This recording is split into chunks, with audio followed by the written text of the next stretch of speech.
Hey team, welcome back to another episode of the Student Paramedic podcast.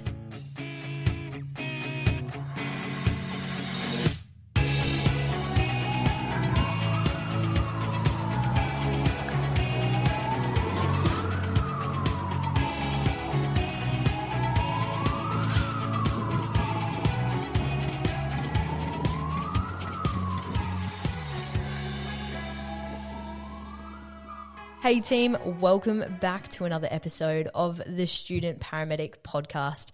Today I'm sitting down with Matt Pepper. He is an intensive care or special operations paramedic down in New South Wales. He's established a tactical med operation down in New South Wales Ambulance and is the president of Australian Tactical Medicine Association. Now, I'm only touching the sides of what an awesome sort of career and extensive career that you've got, Matt. Do you want to introduce yourself a little bit, what's gotten you into paramedicine in the first place and your sort of journey into tactical med? Morning, Alex, and morning, everybody. Thanks very much for having me. Yeah, absolutely. I'd love to bore everybody with talking about my career again. Hopefully, particularly for your audience, that it gives some ideas on different, approaches and options and streams that people can go into. I guess I've gone down a fairly tight niche in where I've been over the last 5 to 10 years, and just sort of I guess explores a little bit, allows people to explore the idea of some of the ways that you can use your career as a paramedic, and I think that's one of the beauties. And I think as time goes on, paramedics are being recognised for having a broad skill set that can then take them into a whole bunch of niches which maybe we haven't explored before. So I think it's really exciting around community paramedicine, around the expansion of the non state-based ambulance service as a career path as well. I think there's lots of exciting opportunities. So a little bit about my own career, of one of many tens of thousands of careers that people have had as paramedics. But my particular one, I started off when I left high school. I joined the army back in the 90s, and then spent 7 years in the army, initially in artillery, and then went through the Defence Force Academy in Duntroon and graduated into cavalry, and spent a few years there before I actually hurt my neck, and I had a couple of spinal surgeries and a medical discharge. So unfortunately, I ended my career a little bit sooner than I would have liked to in the army, and I got out of there, and then after a few years of sort of traveling and doing some other things, I went into a paramedic degree at QUT.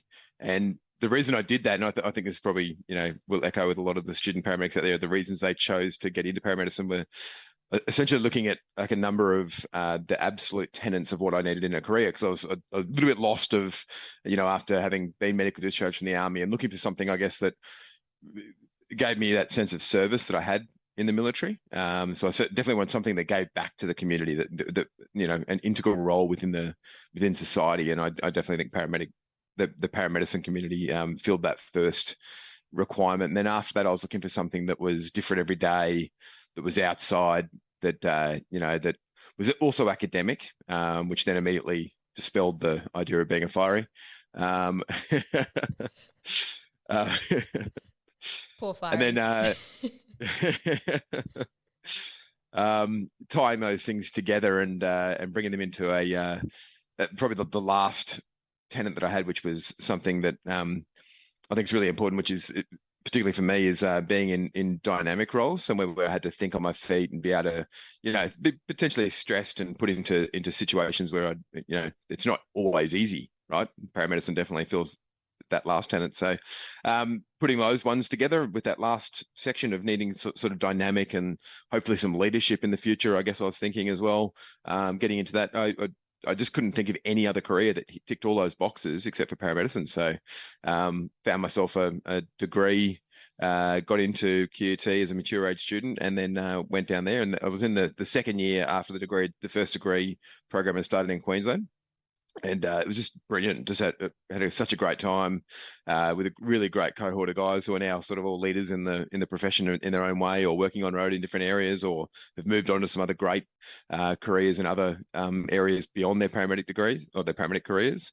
And yeah, I had an absolute ball working on road as a casual second officer at the same time as studying my degree, which is a pretty unique time in Queensland's history, and a great way to learn as well, because we were learning academically whilst also putting into practice on road, because I was pretty short in QAS at the time. So absolutely amazing. And yeah, just my biggest memory from that is when the commissioner of QAS stood up on day one and said, "If you finish this degree, you have a job." That's mind blowing. Certainly changed a lot from there, didn't it? Oh yeah, different times. Yeah. So yeah, and graduated my degree. We graduated as qualified advanced care paramedics from the degree, because we'd been working on road the whole time. And then I came across an ad. I was actually looking to try and get down to New South Wales ambulance because my wife's from Sydney. But I came across an ad for a graduate ICP program in ACT. So I thought I'll throw my hat in the ring and have a go, and went through some testing and an exam and that sort of thing, some interviews, and then got into that program and spent the next 3.5 years down in Canberra, working at the IC level in terms of my scope as a student. And after a couple of years, graduated that program, and then another year and a half or so, year and a half as an ICP in Canberra, and then I guess I was trying to fulfill my actual requirement that my wife had stated to me, that I needed to be in Sydney. So from there, applied up to New South Wales Ambulance. And in my own mind, I was looking for somewhere where I had some more options, some more possibilities, different streams, different things to work in. And special ops was one of those things that I'd heard a bit about and I was pretty intrigued by. So headed up to Sydney, and then worked on road as an ICP for a few years. Out at Ryde in sort of on the border of Western and Northern Sydney, and worked a fair bit on the north and a fair bit on the west, and had just a ball working there. Learned a lot, really, as an ICP, as a team leader. Refined my clinical practice, and definitely refined my team leadership and the way that I was able to respond on bigger jobs. And from there, in 2014, got into special ops, and then shortly afterwards, like I think it was only a few months after we finished our SOC course, which is about, I think at the time was 6 weeks, which covers everything to do with the skill set that you need as a SOC paramedic on road working as a single responder. So really heavy emphasis on vertical access to patients using ropes. A lot of work in the bush, navigation, a tiny little bit of tactical back then, more just an awareness to tactical. A bunch of forward driving, some CBRN, not a heap of CBRN, a bit of confined space, and then graduated that 6 weeks, and then pretty much a few months afterwards, the Link Cafe siege happened around Christmas time in 2014, and for me it was a bit of an eye opener to some of the gaps in our skill set, and some of the ways that we probably could have been more refined and had better capability, and particularly around the training and the equipment, and also some of our doctrine and the way that we interacted with and integrated or didn't integrate too well at the time with police. So yeah, a fairly early big event in my SOC career, and definitely an eye opener in that way. Yeah, absolutely. And I mean, it's interesting because as a student, you don't, or even going through sort of that process of trying to get into, say, a state ambulance, you never really ever hear about more so those special operation response teams or the SOT or anything like that. And I don't think it's really ever necessarily covered a whole lot in your degree. So I feel like it's something that, you only really learn about coming out of it. And over here in the UK, we've got quite a significant focus on like SORT. There's SORT, so Special Operations Response Team. There's HART, so your hazardous area response teams, and then you've got all sort of the training that goes along with that. So I feel like it's quite common over here, but it's never really, I haven't really heard about it, say, being in the state ambulance services, other than really hearing about in your presentations about it being in New South Wales. Yeah, it's interesting, isn't it? And there's certainly no reason why it should be cloak and dagger or not talked about. And I think in New South Wales, I think we've done a pretty good job of my peers, certainly the guys that I went through SOT with, and the guys that I worked with in there, of trying to promulgate more information and more understanding of what we do. Because if people don't understand what you do, and then you turn up on a job and you're wearing a different uniform and you're doing a different sort of job, and you're trying to help the team essentially, like, by bringing a particular skill set and a particular knowledge and also particular equipment.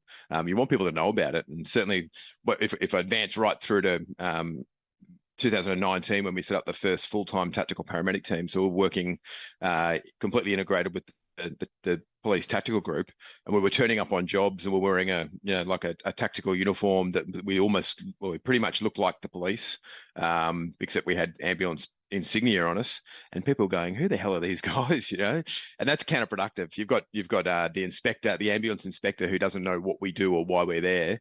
You've got the clinicians who are there interacting with the patient, and then we're coming in behind them and then trying to make sure that we don't take over, just bring our skill set, just help out with the way that we can bring those particular skills. And then these guys are going, who the hell are these guys? And then maybe not really wanting to work with you or being a bit hesitant about working with you. So it's definitely counterproductive not to have that information out there. So I think it's really important to push it out. And the way that I perceive Queensland's and Victoria's tactical paramedic programs or medical programs have been, and this is my opinion only, I think they've been a little bit more on the cloak and dagger side. And yeah, I think it's really important to get as much exposure for those programs as you can. And I think as you would have seen over in the UK, there's a great deal of exposure, even amongst the number of people that go through the 1 day tactical or the MTFA response program.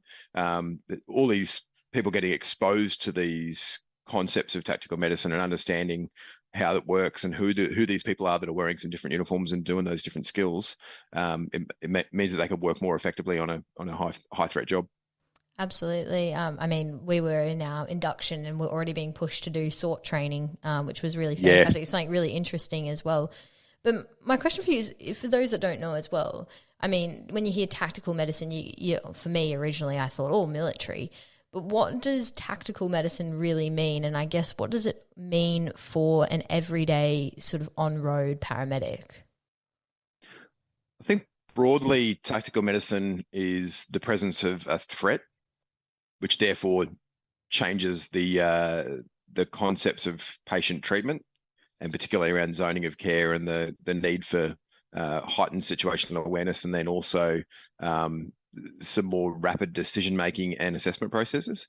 In its purest form, and certainly when you talk about the tactical paramedics or the application of tactical medicine in a policing environment, it's very much about intentional threat, about someone who's trying to do harm, sieges, a marauding terrorist attack or a complex coordinated terrorist attack or a active armed offender, depending on the country you're in and the state you're in and what the terminology is. I think, in its purest form, it's certainly about the threat being intentional, but more broadly, the threat can be anything, right? Like it could be something in a disaster setting, something we've seen a lot of in Australia in the last few years, floods, a rising flood water, or the presence of a swift water environment, which then dictates that you need to zone your care because the water is a hot zone. The 2 meters around that water is absolutely a warm zone.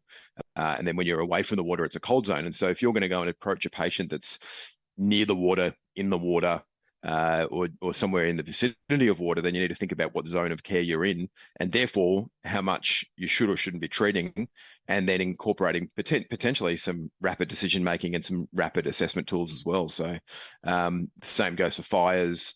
The same goes for the setting of a hazmat incident, which is not intentional, but there's been some sort of hazardous material release, or there is hazardous materials present in those sorts of settings. And absolutely, it's a tactical environment. So, definitely, it would be the presence of threat that dictates that tactical medicine should be applied, and knowledge should be given to the more broader paramedic community to understand those things.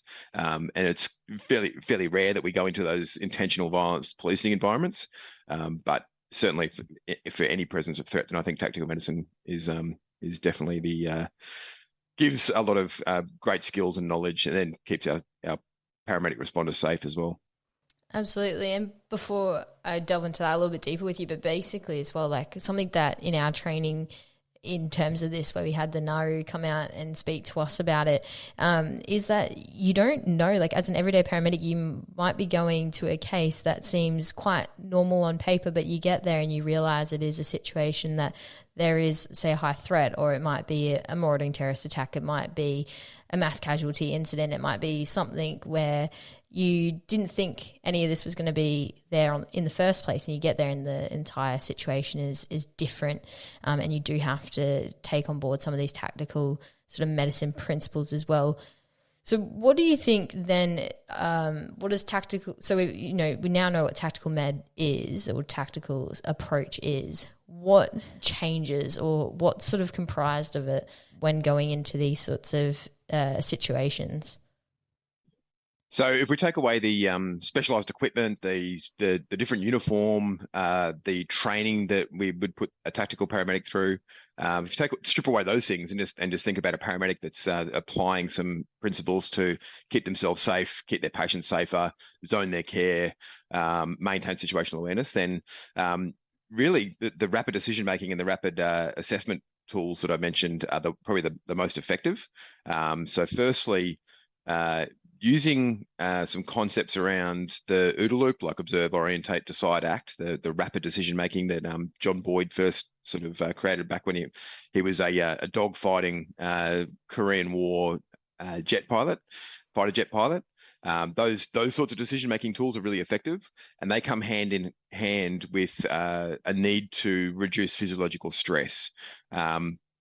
So when you go in, that when you go into a tactical environment, and once again, I'm broadly speaking about the presence of threat, whether it be, the rising floodwater or the intentional violence, then the rapid decision making needs to come hand in hand with a ability to decrease the stress, because we know, if anyone of your listeners is familiar with like a Yerkes-Dobson curve, where you've got the physiological stress that's increasing your stimulus, and your performance increases for a little while, but then after a certain amount of stimulus, it'll actually start to level off and then decrease, and that can happen quite quickly, particularly if it's not the sort of environment you're used to working in.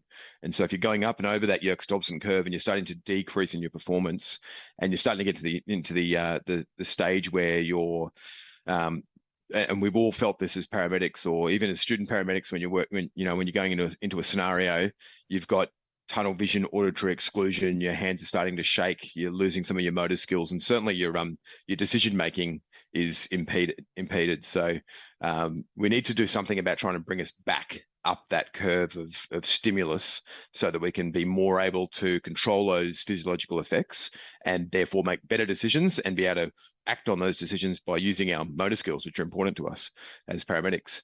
So some of the really basic things we use are things like tactical breathing. Before a scene, potentially using something like box breathing, where you're using a 4-second count. So in for 4 seconds, hold for 4 seconds, out for 4 seconds, hold for 4 seconds, and just repeating a cycle like that. And that's great for when you're approaching a scene, if you do know that something big's going down, regardless of whether there's any threat involved in it. But when you go into a big job, box breathing can be one of the most effective things you can do in the vehicle to try and just stimulate your vagus nerve, get some decrease in your catecholamine release, and bring down your stimulus, so that you're better able to be effective when you get to that job. And also when you're in a scene, when you're actually on the job and you can't take the time to stop and do that slow box breathing, just to do some deep breaths. We like to train on you also incorporating a head turn when you're doing a deep breath. So looking over your right or your left shoulder, and then scanning your environment, looking over the other shoulder with a fairly pronounced head turn, just to really break yourself out of the tunnel vision that we know occurs on when we're quite physiologically stressed. And also, if you can incorporate something that's called the tactical sigh, based on the physiological sigh by, if anyone wants to research a little bit more on Huberman Lab, Andrew Huberman, the physiologist over in the States. And the tactical sigh is simply doing a couple of short breaths in through your nose, and then a long exhale. And it's shown to have one of the greatest effects on reducing your stimulus, reducing your heart rate, and getting you a bit more under control. So if we use some of these basic tools, we can decrease that stress and therefore be able to apply more effective decision-making tools.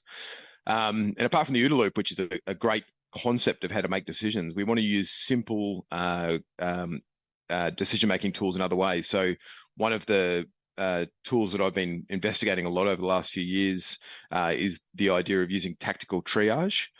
So simplifying decision-making in triage, because we know that in high threat situations or stressful situations, which I would say every single mass casualty incident is a very stressful situation. Certainly every one that I've been to, I've been stressed, everyone else has been stressed. I can see the stress and the way it's impacting on all of our decisions, all of our interactions, our communication. In those sorts of situations, we know that triage doesn't work. We know that triage is too complicated. There's too many, it relies too much on the physiological parameters, memorizing an algorithm and applying all those things into a complex environment. So because of the complexity of that environment, we need to use simple tools. And so some really simple tactical triage tools. There's been a great one that's just been released over in the UK through NARU, I believe, which is the 10-second triage. Have you heard about that at all, Alex? Not yet, so I probably should read up on that. It may not have been promulgated out widely, but it's just been released late last year, and it's part of. So you've still got the triage sieve, but now also in these high threat situations, there's a 10-second triage, which is super simplified and is essentially based on the sort of the idea of walking, talking, breathing dead. But it's got a couple more stages in the way that you use those walking, talking, breathing dead categories, and it's a brilliant tool for just completely simplifying the way that you apply triage and knowing that we're going to be able to actually recall something that's really simple and apply it more effectively. So, but yeah, I've looked at a number of high threat, potentially, specifically intentional mass violence incidents in the past where all the responders have just said, we couldn't do triage. We tried to do triage. It sucks. Didn't work. Start, SMART, triage, sieve, whatever it is. So yeah, tactical triage is one of those simple decision-making tools that can be extremely effective when we're working in a tactical environment. Absolutely. And is that where March also comes in? Because obviously we've heard of all different acronyms for sorting out our triage and everything like that. And March is one that I've heard quite a lot of recently. Not something that I necessarily have done a lot of training in or utilised myself, but it's something that I know is quite popular in sort of the tactical medicine side of things. Is this a time when we use March, or am I thinking a completely different scenario? No, you're spot on. So March is, for exactly all the reasons that I've just sort of outlined, is extremely effective for keeping responders safe, for making rapid decisions, and for being able to apply those decisions rapidly in an assessment process for your patients. So March is essentially, it comes from the military, and then it's been brought across to the civilian tactical context. And March is basically a staged process of assessment that utilizes a muscle memory and a tactile involvement with your patient as well. So it's not just sort of a global assessment, but while you stand at the foot of the bed, it's about getting hands-on with your patient, because you're potentially working in an environment where A, you've got the stress that we just talked about, but then B, you've got smoke, noise, dark, blood, water, from the sprinklers, if there's some sort of fire, it may be, there's people yelling, but it may be a threat still around as well. So for all those reasons, we want to try and get really tactile with the patient. So we're not just looking, but we're actually feeling. And the process is essentially just massive hemorrhage. So you just do a blood sweep of the limbs and the junctions, just looking for massive bleeding that we can rapidly stop. And we will do that in that M stage with tourniquets or wound packing or direct pressure. A is airway. Once again, it's just going to be very simple, just a quick look, listen, feel, opening up the airway and inspecting it, taking basic measures at that stage to manage the airway. Respirations, and depending on the kind of threat and the need for it, but we may do a rub and rake where we actually use our hands up under the shirt to look for and feel for any presence of injuries to the chest, particularly any penetrating trauma, but also, the presence of subcutaneous emphysema or any other sorts of feelings that we may, like rib fractures we might feel with our hands. And then respirations, you're also checking for breathing.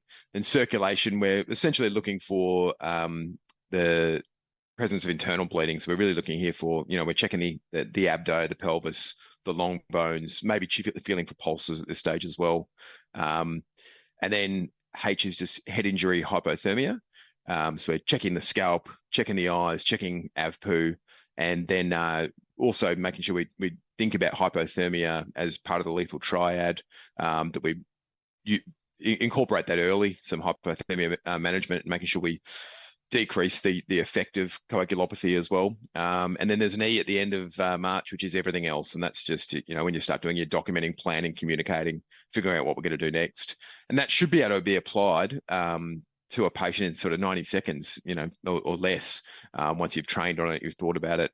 And even if you're not training on it, in tactical medicine, we spend a lot of time with March, and we put people, if we're working in those environments, special operations paramedics, SORT paramedics, tactical paramedics, we spend a lot of time working through concepts of that tactile and rapid assessment of our patient and the application of the interventions to save lives during that process. But it could be, for a paramedic, it's just about shifting your thinking. So you may not have to do the full March process, but thinking through things in that same process, recognizing that you're in a situation where you need to use something that's a bit different from DRS ABCDE, which has certainly got its place, but March can be really effective, particularly for trauma. Absolutely, and like it links into what you said before in terms of the Yerke-Dodson,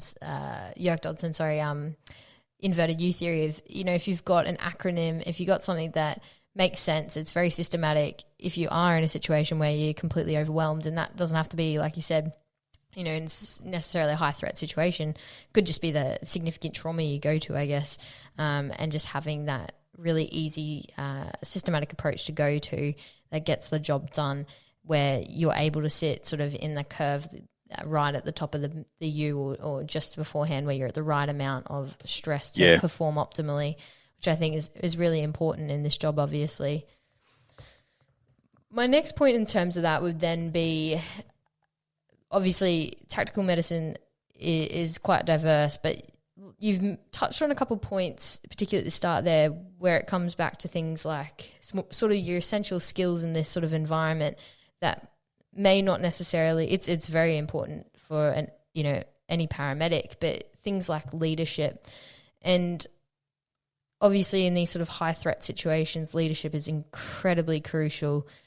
What makes a good leader in your eyes, and how can we start developing these skills of really good leadership or effective leadership for not just tactical med, but in paramedicine in general? Yeah, great question. I think it's absolutely crucial because leadership is so important, particularly when you start talking about any sort of larger jobs, because in the absence of leadership, then very quickly the job falls over because no one's allocating tasks, no one's looking at the bigger picture, no one's doing the communication. I think it's incredibly important. And through my own journey of leadership in those big jobs in paramedicine, I learnt quite early the value of standing back. And I know that this, it's talked about all the time, but that idea of, as the team leader on a big clinical job, whether it's trauma or medical, being able to step back and just, stand at the end of the bed or stand a little bit off from where the clinicians who are doing things are. And you can talk about it all day, but it's very hard to actually do when you're on the job, because especially you turn up, you're a critical care or intensive care paramedic or something like that, where you've got a skill set that brings some other clinical interventions. You're working with a team of advanced care paramedics or maybe some other paramedics at the same level, but you have some interventions that you know that you need to do and you want to do. And so you've got this concept of standing back, but then you can see that there needs to be something done. As soon as you start doing that thing, whether it's an airway or a cannula or an IO or whatever that thing is, you immediately become task saturated and lose situational awareness of what's going on around you. So it's very hard to lead when you're doing things. So this to me is one of the big difficulties, very, very unique to paramedicine and emergency medicine, is the need to lead, and then also the need to do. And so it's a really hard balance to find. It took me a couple of years to get my head around it and to actually stand back. And I can remember a number of jobs where I was fully task saturated. I was absolutely supposed to be the team leader on this job, but I was doing something that stopped me from running the job completely for many, many minutes. And sometimes, in my experience, to the detriment of the way the job ran. You can feel it sort of, the job falling down around you as you're doing that thing. But you can't get past that thing because, you need to do it. And maybe you're the only one that can do it. Maybe other people can, but there's definitely a need to step back. And I think that's really key as a leader in pre-hospital care. The other thing, I think the biggest other aspect is communication. I think, you need to communicate effectively. You need to be able to maintain a level headed approach to big jobs and be able to communicate really effectively. And once again, once going back to our Yerkes-Dodson curve, we need to make sure we're not overly physiologically stressed or having those physiological effects to stress, because that impacts our ability to communicate. If we've got auditory exclusion, if we've got tunnel vision, if we're becoming overly assertive because of the stress, then that's going to negatively impact our leadership. But I think for me, there's a need for exposure to leadership.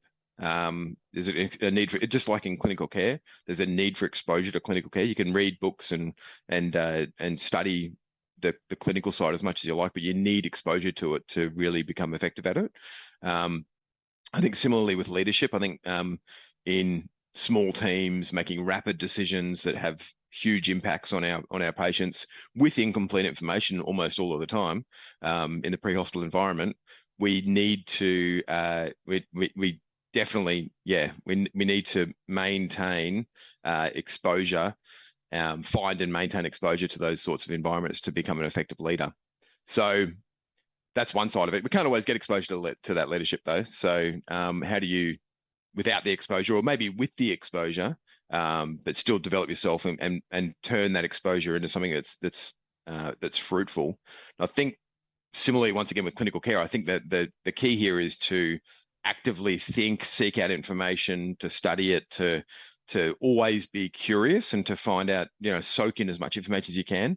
With clinical care, you're just always trying to find out about the thing that you don't know about, the thing that, is just beyond your knowledge base, the thing that you haven't been exposed to yet, understanding a concept a bit more fully that you haven't fully understood in the past. Similarly with leadership, we need to be thirsty and curious and continually trying to learn and find out more, because then when you do get the you can apply those things that you've been learning and you've been thinking about and you've been hearing from other people, and then you can reflect on them. And similarly, this exactly the same crossover with your clinical side to your leadership.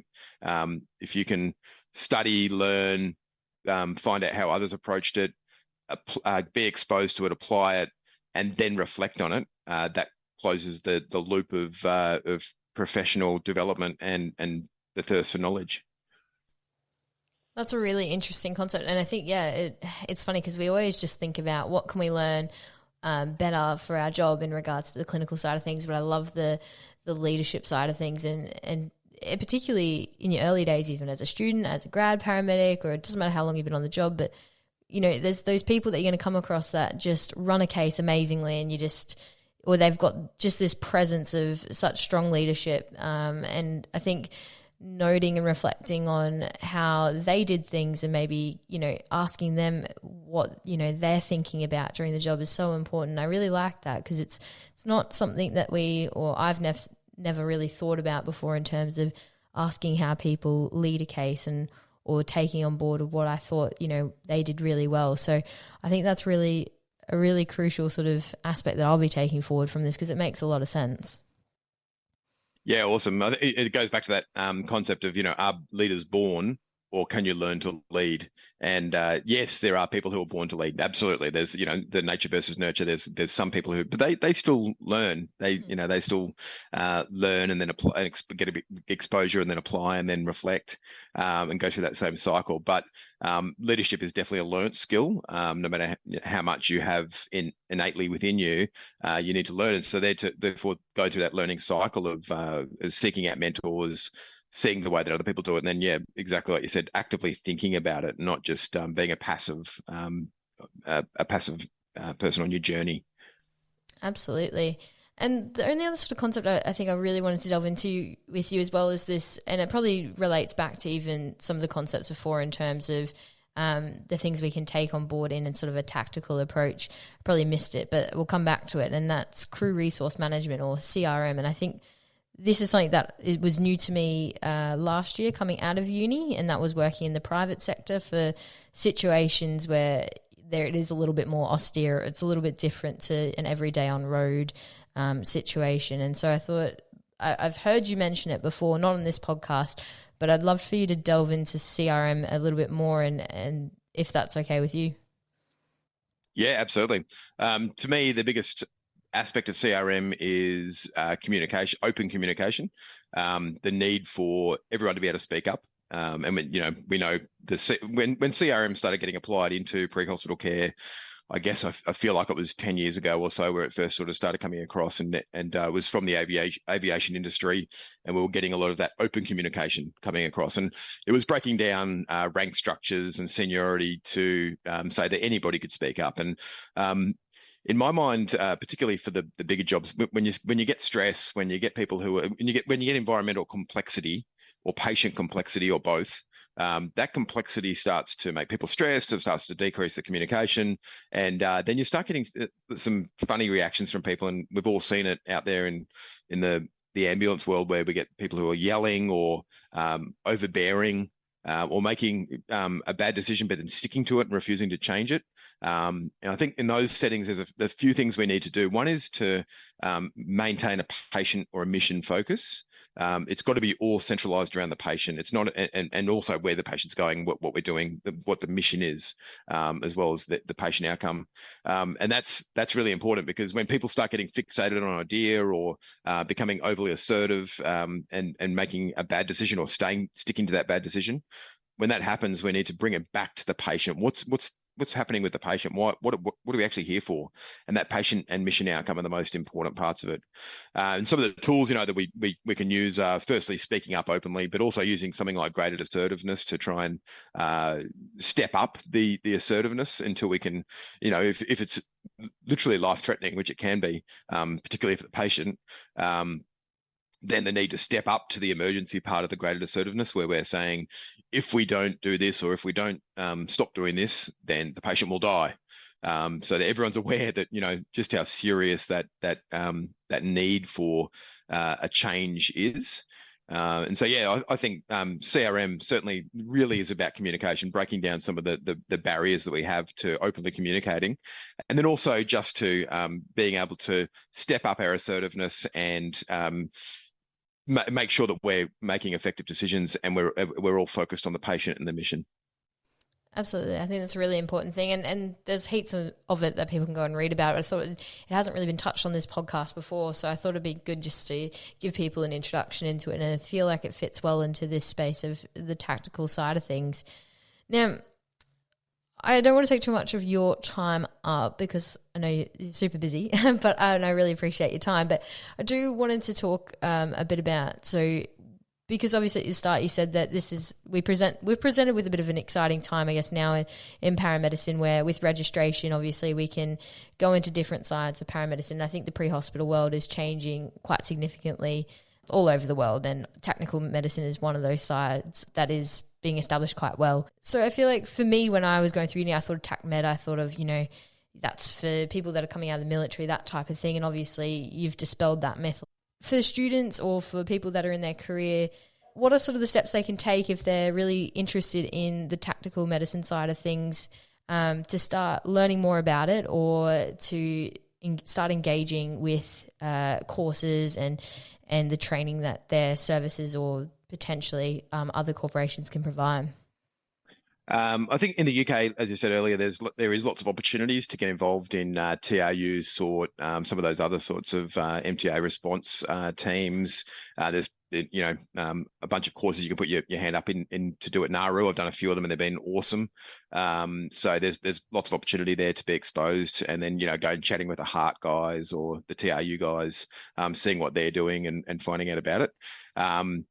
In Australia, there's probably it's probably a little bit more of a closed shop in a way. Like there's say in New South Wales ambulance, there's special operations team, and then it's about getting into that team before you can really start to do it. But you don't need to be part of, the tactical paramedic team, which is a really tiny, small subset of the special operations team in ambulance.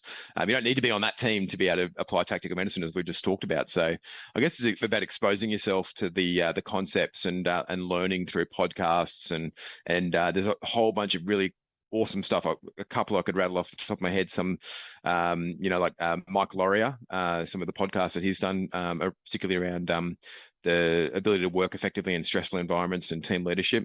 He's awesome. There's a bunch of resources like that you can get into.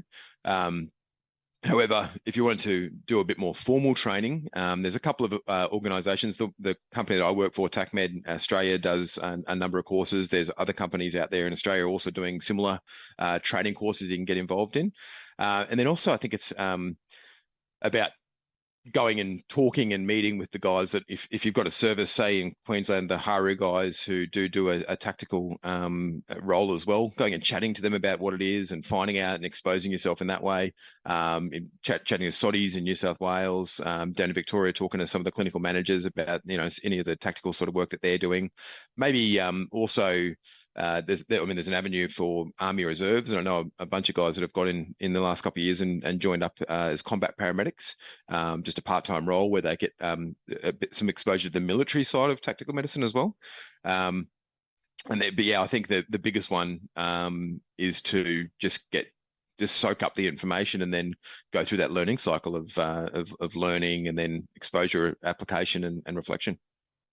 That's awesome. And I'll pop all of those links to everything you've said there into the show notes so everyone can have a look. And I think you're so right. And it's interesting because at the start of last year when the northern New South Wales floods were going on, the private company I was working with, we went down and assisted with that. And it was, a completely different environment. And we had to take on board, quite a few of the things that you're talking about there in terms of tactical medicine concepts and things like that. And it was just really fascinating because like we spoke about, it's not necessarily like the things you might think about in terms of, a marauding terrorist attack or anything like that. But, you just have to think quickly on your feet and different things like that. So I feel like everyone having an understanding or an interest in it is quite fascinating. And I think it'll only benefit everyone's sort of clinical practice and approach. So it's been fantastic, and I really appreciate for you jumping on today.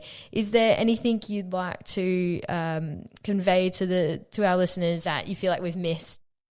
Yeah, just one thing, Alex, I think is that we haven't sort of touched on is the idea that you could come across a tactical environment any given shift or multiple times in a shift, because intentional violence, whether it's domestic violence that we've seen or assaults or violence towards us as paramedics, is rife. It's everywhere and you see it all the time. So I think thinking really carefully about the way that you approach and then interact in those scenes, using some of these concepts of tactical medicine. If people go out there and do a bit more research and understand some of these ideas around situational awareness and communication, CRM, rapid decision making and assessment tools, that it can only be beneficial when you're in those situations, because certainly we never want any paramedics to be harmed, but because of the rise in assaults against paramedics, that maybe being able to decrease your stress, zone your care,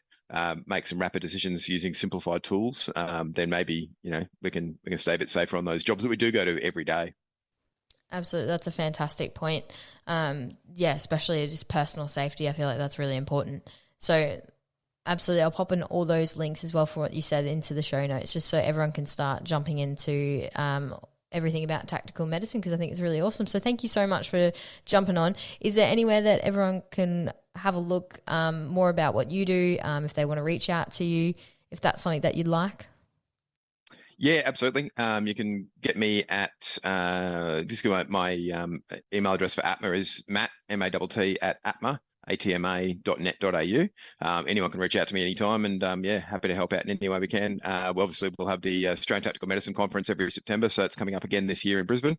It'll be a really awesome event if you want to get along. It's not just for people who work in black uniforms and specialised roles. It's absolutely, as we've just spoken now, it's about getting people involved who are involved in any part of pre-hospital care, in austere environments, remote environments, tactical environments, but also, it's all pre-hospital care because we all work in a threat environment many times. Thanks for listening to this episode of the Student Paramedic Podcast. You can connect with us on Instagram, Facebook, Twitter, or you can email us at thestudentparamedicpodcast@gmail.com.